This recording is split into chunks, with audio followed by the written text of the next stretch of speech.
Depuis quelque temps, nous assistons à un retour en force des coups d'État en Afrique après l'intermède des conférences nationales et des démocraties qui ont été instaurées au lendemain du discours de la Baule. Et donc, ces coups d'État interviennent notamment dans la région du Sahel, qui est une région touchée par une instabilité extrêmement grave et une montée en flèche des groupes terroristes depuis bientôt plus d'une décennie. Donc, ce sont des pays qui sont au centre de cette instabilité, qui connaissent donc cette valse de coups d'État.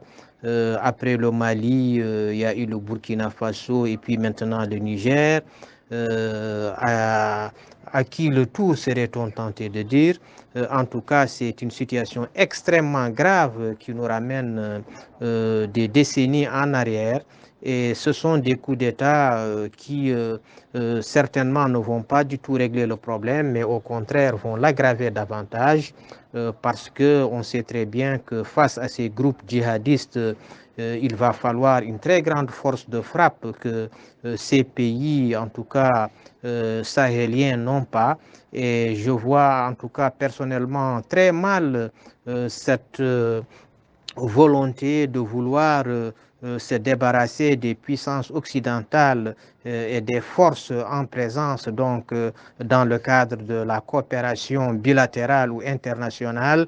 Je pense que cela va mener ces pays dans une impasse et cela va aggraver la situation. On le voit déjà avec le Mali, le retrait déjà de Barkhane depuis maintenant quelques mois, ainsi que de la MINUSMA.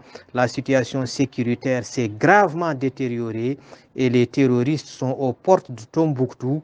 Et donc, il n'est pas exclu que cela les mène très loin et donc pourrait même coûter très cher au Mali, qui risque de perdre sa souveraineté. Et par effet domino, cette situation risque de se propager dans toute la région du Sahel, exposant donc le monde entier à une menace terroriste de plus en plus insistante.